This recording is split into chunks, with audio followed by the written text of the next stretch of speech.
அன்பு சகோதரர் விஜய் அவர்களே, மனிதருக்கு சூழ்நிலை சுழற்றி அடிப்பதுண்டு. ஆனால் பொது வாழ்க்கையில் வந்த உங்களுக்கோ சூழ்நிலை சூறாவளியாய் சுழற்றி போடுகிறது. நீங்கள் ஆழி போன்று நல்லனவற்றை தன்னுள்ளே வைத்து கொண்டு தேவையற்றதை கரையில் ஒதுக்கிவிடுவது போல நீங்களும் ஒதுக்கி வைத்துவிட்டு முன்னேறி போய் விடுங்கள். இத்தமிழ்நாட்டுக்கு நல்ல தாயாக, தனையனாக, தம்பியாக, மொத்தத்தில் தமிழக முதல்வராக இருப்பீர்கள் என்பது என் எதிர்பார்ப்பு, நல்ல நம்பிக்கையும் கூட.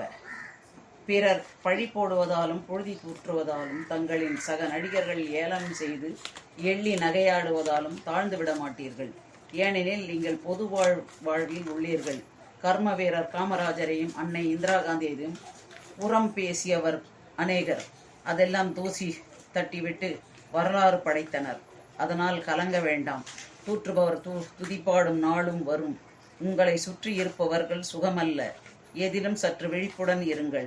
உங்கள் மனதில் உள்ள ரணங்கள் தமிழக மக்களின் அன்பினாலும் ஆதரவினாலும் மாறிவிடும். நடந்துவிட்ட துயர சம்பவத்திற்கு நீங்கள் எவ்வகையிலும் பொறுப்பு இல்லாவிட்டாலும் மனதினுள் கலங்கி கதறி கொண்டிருக்கிறீர்கள் என்பது அழுது வீங்கிய முகமும் மனதில் உள்ள வேதனையை சோகம் குடிகொண்ட கண்களே காட்டுகின்றன. நடந்துவிட்ட வேதனையான சம்பவம் தமிழக மக்களின் ஒவ்வொருவரின் இதயத்திலும் ஆறா வடுவாகிவிடும். மறப்பதென்பதே இயலாத ஒன்று. இருப்பினும் அக்குடும்பத்தினருக்கு தாங்கள் பொறுப்புக்கு வந்தால் என்ன செய்ய முடியுமோ அதை செய்வீர்கள். நம்பிக்கை எங்களுக்கு உண்டு. உயிர் ஒன்றுதான் போனால் வராது. உங்கள் லட்சியத்தை அடையும் வரை முயற்சியுங்கள், யாசியுங்கள்.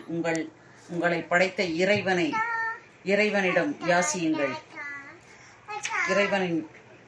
யாசியுங்கள். யாராயிருப்பினும் மனிதனுக்கு பூமி நிரந்தரமில்லை. யாராயிருந்தாலும் 80-82 வரைதான். அதற்கு மேல் நடைப்பிணம்தான். இதை மனதில் வைத்து வாழ்ந்தாலே போதும்.